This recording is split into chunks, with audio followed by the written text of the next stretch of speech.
What is your life? It's even a vapor that appeareth for a little time and then vanisheth away.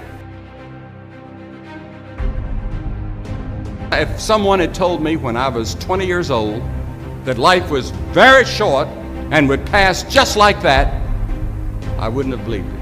And if I tell you that, you don't believe it either. I cannot get young people to understand how brief life is, how quickly it passes.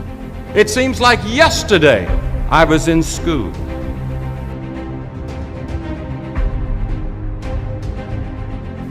Every one of us here has been given the same amount of time in a day. 1,440 minutes a day, 168 hours per week. The days of our years are 80 years and 10. And if by reason of strength they are 80 years, yet is their strength labor and sorrow, for it is soon cut off, and we are passed away and cut off. 70 years God allows us. And it's interesting to me, with all of our medical science, we've never passed that magic mark. The average American male today lives 70 years and 4 months. The average female, 73 years and 6 months. More people live to be 70, but the average age of an American is still 70 as taught in the scriptures. Now 70 years God allows us. So let's think a moment. What do we do with those 70 years?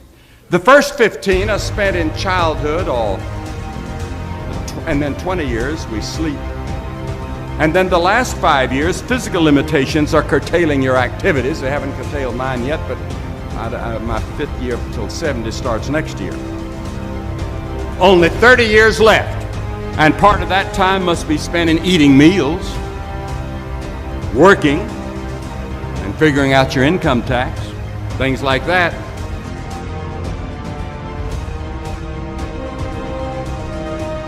Now is the accepted time. The things we ought to do, the classes we ought to take, the books we ought to read, do it now. The family that needs you, spend more time now. Write that letter home now that you've been meaning to write. Money you ought to give now. Time for study, do it now. People you ought to witness to, do it now. Every time the clock ticks, it seems to say now.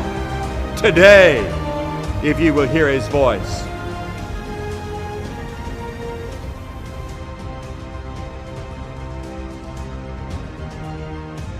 There is the category of problems in life, and it ain't going anywhere. And so the question is, can you deal with the whole category at the same time?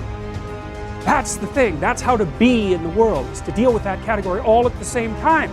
And so how did human beings, what did they come up with as a solution? And that's so cool too, because the solution they come up with not only was the heroism that allows you to approach what you're terrified by and what you find offensive and to learn from it, but also the idea of sacrifice, and that was played out by cultures everywhere, including human sacrifice. And you think, what the hell was up with those crazy bastards so long ago? They were sacrificing to gods all the time. What kind of clueless behavior was that? Burn something and please God. Burn something valuable and please God. What was with them? What were they thinking?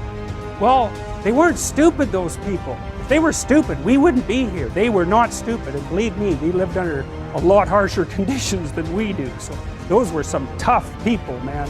You know, back then you'd last about 15 minutes. And so you don't want to be thinking of your ancestors as stupid. Like, there's no real evidence that we're much different cognitively than we were 150,000 years ago.